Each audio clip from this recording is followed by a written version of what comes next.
भाई आप एक खानदानी गाड़ी में बैठे हो, खानदानी गाड़ी में आप बैठ गए, कभी कभार मौका मिल जाता है आपको, तो जब आप बैठ जाते हो फिर आप उतरने का नाम नहीं लेते हो। भाई अगर आप यहां पे खड़े हो और मैं आपको धक्का दूं, क्या आप गिरोगे? असल इसका मेन कॉन्सेप्ट ही इनर्शिया है। अगर आप इनर्शिया निकाल दो तो ये लॉ खत्म। मास ग्रेटर होगा, इनर्शिया ग्रेटर होगा, मास कम होगा, इनर्शिया कम होगा। हम आते हैं न्यूटन फर्स्ट लॉ पे, that is law of inertia, Newton's first law of motion, Newton's first law, इसे हम लॉ ऑफ इनर्शिया भी कहते हैं। क्यों कहते हैं अभी आते हैं इसके ऊपर। लॉ ऑफ इनर्शिया समझते हो कि नहीं? What this Newton first law states, ये लॉ ऑफ इनर्शिया आपको क्या बताता है? ये आपको बताता है अगर कोई बॉडी रेस्ट में हो, अगर कोई बॉडी रेस्ट में हो तो वो अपने रेस्ट स्टेट को मेंटेन करेगी। अगर कोई बॉडी यूनिफॉर्मली मूव कर रही है तो वो अपने इस यूनिफॉर्म मोशन को मेंटेन करेगी। कब तक? जब तक उस पे कोई एक्सटर्नल फोर्स अप्लाई ना हो। समझते हो कि नहीं? So what this law states that, इसकी स्टेटमेंट क्या होगी आपके पास? This law states that an object will remain in state of rest,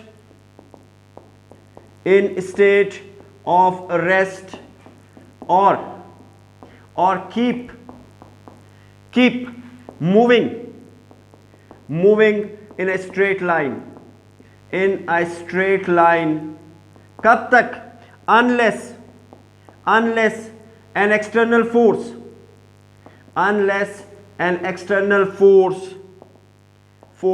acts on it। समझते हो कि नहीं? जब तक उस पे कोई एक्सटर्नल फोर्स नहीं लगेगी तब तक ये बॉडी अपने स्टेट ऑफ रेस्ट या यूनिफॉर्म मोशन को क्या करेगी? मेंटेन करेगी। समझते हो कि नहीं? यानी मतलब क्या हुआ कि अगर एक बॉडी रेस्ट में है तो ये रेस्ट मेंटेन होगा। वो बॉडी चाहती है कि रेस्ट में ही रहे, ये बॉडी इस रेस्ट फॉर्म को क्या करेगी? मेंटेन करेगी। और अगर कोई बॉडी मोशन में हो, यूनिफॉर्म मोशन में हो, तो वो बॉडी चाहती है कि उसके यूनिफॉर्म मोशन को कोई डिस्टर्ब ना करे। भाई जैसे आप रेस्ट कर रहे हो, जैसे आप आराम कर रहे होते हो, आप चाहते हो कि कोई आपको क्या करे? डिस्टर्ब करे। आप नहीं चाहते हैं ना? तो इसी तरह हर ऑब्जेक्ट की ये खसूसियत होती है कि वो अपने रेस्ट फॉर्म को भी मेंटेन करना चाहती है, वो अपने यूनिफॉर्म मोशन को भी मेंटेन करना चाहती है, तब तक जब तक उस पर एक्सटर्नल फोर्स ना लगे। समझते हो कि नहीं? अब इस लॉ को ये जो न्यूटन फर्स्ट लॉ है, इसको हम लॉ ऑफ इनर्शिया कहते हैं। दरअसल इसका मेन कॉन्सेप्ट ही इनर्शिया है। अगर आप इनर्शिया निकाल दो तो ये लॉ खत्म। तो इस लॉ का जो मेन कॉन्सेप्ट होगा वो क्या है? इस लॉ का जो मेन कॉन्सेप्ट है वो आपके पास क्या है? That is inertia. So what this inertia is, भाई अगर आप यहां पे खड़े हो और मैं आपको धक्का दूं, क्या आप गिरोगे? आपकी बॉडी में एक खसूसियत है कि आपकी बॉडी जो मैं उसमें चेंज लाना चाह रहा था एक्सटर्नल फोर्स के जरिए, आपकी बॉडी चाहती है कि अपने आप को क्या करे? बैलेंस करे। इस फोर्स के खिलाफ रेजिस्ट करेगी। आप डायरेक्ट गिरोगे नहीं, आप अपने आप को बचाओगे। ये बचाना क्या है आपका? That is inertia. इसी तरह अगर एक बॉडी मूव कर रही है तो वो बॉडी चाहती है कि मूव ही करती जाए, वो बॉडी चाहती है मूव ही करती जाए, लेकिन फोर्स के लगने से वो बॉडी क्या होगी? स्टॉप होगी। समझते हो कि नहीं? अब जब फोर्स लगेगा तो उस बॉडी में क्या आएगा? उस बॉडी में डिस्टरबेंस आएगी। तो उसको रेजिस्ट कौन करेगा? उसके चेंज को रेजिस्ट कौन करेगा? That is inertia. So what this inertia is, ये इनर्शिया दरअसल आपके पास है क्या? Inertia is the natural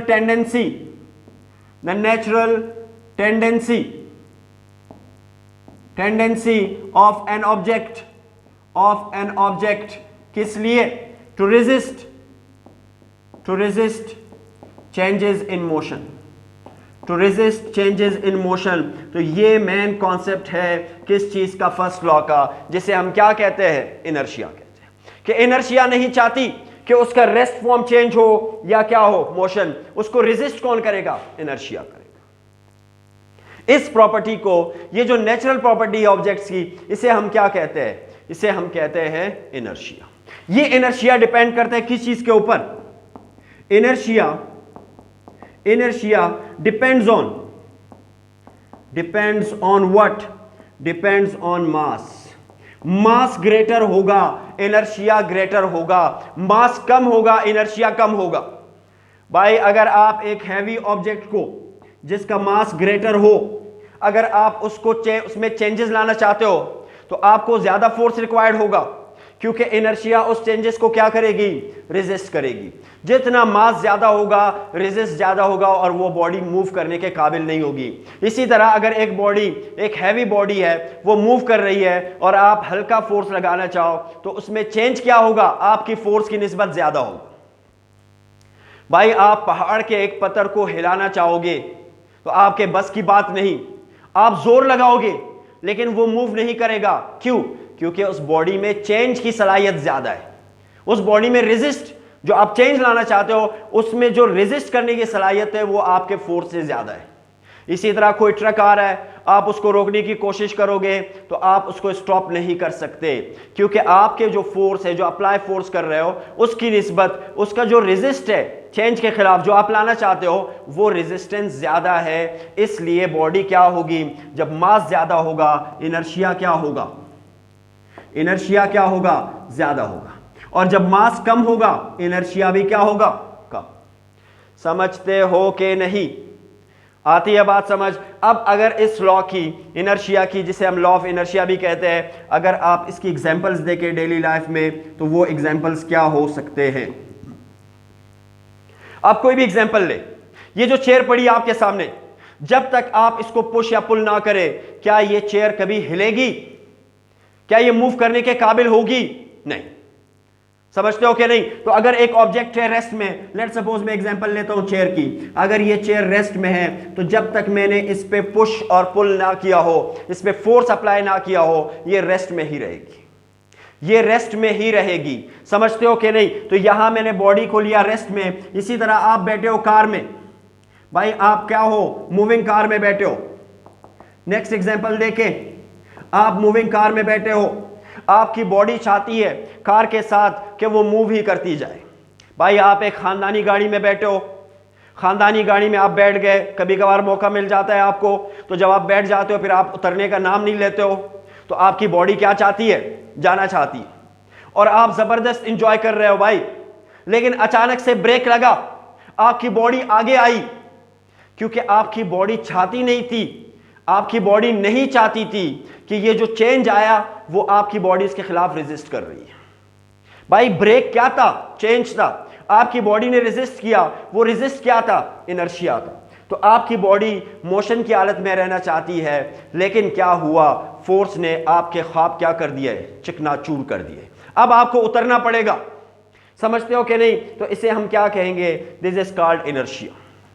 this is called first law of motion. समझते हो कि नहीं? अब ये फर्स्ट लॉ ऑफ मोशन क्या हर जगह अप्लाई हो सकता है? क्या हर जगह अप्लाई हो सकता है या इसकी कोई लिमिटेशन है? तो भाई इसकी कुछ लिमिटेशन है। कहां कहां ये एप्लीकेबल नहीं हो सकता? तो हम देखेंगे लिमिटेशन ऑफ फर्स्ट लॉ। कहां कहां ये अप्लाई नहीं हो सकता? कहां कहां ये अप्लाई नहीं हो सकता? वहां जहां पे क्या हो? Non inertial frame of reference हो। नंबर फर्स्ट थिंग नोट कर लीजिए, कहां ये अप्लाई नहीं हो सकता? जब नॉन इनर्शियल, हमने कहा था ना कि मेन कॉन्सेप्ट क्या है इस लॉ का? That is inertia. तो जब non inertial frame of reference हो, समझाता हूं, फ्रेम ऑफ रेफरेंस हो, तो वहां ये लॉ अप्लाई नहीं हो सकता। लिख लीजिए। यानी इसका मतलब क्या है? दैट इज कि अगर कोई ऑब्जेक्ट क्या हो? वो एक्सेलरेट कर रहा हो। ऑब्जेक्ट क्या हो? एक्सेलरेट कर रहा हो, तो वहां ये लॉ क्या होगा? अप्लाई नहीं हो सकता। So this is the first limitation of first law of Newton's first law, या जिसे हम क्या कहेंगे? Law of inertia. What about the second? अगर क्या हो? आपके पास माइक्रोस्कोपिक लेवल हो, या आपके पास क्या हो? क्वांटम लेवल हो, तो वहां पे हम इसको अप्लाई नहीं कर सकते। वहां पे सिर्फ क्वांटम मैकेनिक्स चलेगी, क्लासिकल मैकेनिक्स वहां पे अप्लाई नहीं होगी। तो लिमिटेशन सेकंड क्या है आपके पास, माइक्रोस्कोपिक और क्वांटम लेवल। तो यहां पे सिर्फ क्वांटम मैकेनिक्स काम करेगी, आपका फर्स्ट लॉ यहां पे नहीं चलेगा। समझते हो, आपके न्यूटन के लॉज नहीं चलेंगे यहां पर, बात आती है समझ के नहीं। इसी तरह एक बॉडी अगर उस पे फोर्सेस लग रहे हो, यानी अगर उस पे नेचुरल फोर्सेस जो कि पाए जाते हैं वो लग रहे हो, तो वहां पे भी इसकी ये लॉ क्या होगी, लिमिटेड होगी। यानी जहां क्या पाए जाएंगे, एक्सटर्नल फोर्सेस। भाई यहां अपना कॉन्सेप्ट क्लियर कर लीजिए कि न्यूटन क्या कह रहा है कि एक बॉडी जब मूव कर रही होगी तो वो बॉडी क्या करेगी, रेस्ट फॉर्म में नहीं आ सकती। लेकिन कुछ बॉडीज रेस्ट फॉर्म में आ जाएंगे। भाई इस मार्कर को मैं फेंकता हूं, लेकिन ग्रेविटेशनल फोर्स की वजह से ये वापस नीचे आएगी। आप किसी चीज को घुमाए, किसी चीज को रोल करे, समझते हो, लेकिन क्या होगा, फ्रिक्शनल फोर्स की वजह से वो मूव करेगा, वो क्या होगा, स्टॉप होगा। मैं एक पेपर को यहां हवा में क्या कर लेता हूं, मूव करता हूं, लेकिन आप देखोगे कि आहिस्ता आहिस्ता वो क्या करेगा, वो उसकी मोशन क्या होगी, खत्म होती जाएगी। क्यों? क्योंकि एयर रेजिस्टेंस। समझते हो कि नहीं? तो एक्सटर्नल फोर्स, अगर आपके पास ग्रेविटेशनल फोर्स, अगर आपके पास फ्रिक्शन और अगर आपके पास रेजिस्टेंस हो, दैट इज एयर रेजिस्टेंस, जो भी आपको क्या अप्लाई करके देगा, जिससे बॉडी क्या होगी, जिससे बॉडी स्टॉप होगी। अगर आप कहना चाहते हो कि बॉडी क्यों स्टॉप होती है, तो ये वजूहात है जिसकी वजह से बॉडी स्टॉप होगी। तो थर्ड आपके पास लिमिटेशन क्या है कि जब एक्सटर्नल फोर्स हो। What about the fourth one, the खानदानी वन, दैट इज द खानदानी limitation, that is relativistic speeds, के जब मोशन होगी, जब ऑब्जेक्ट मूव करेंगे, किससे, क्लोज टू स्पीड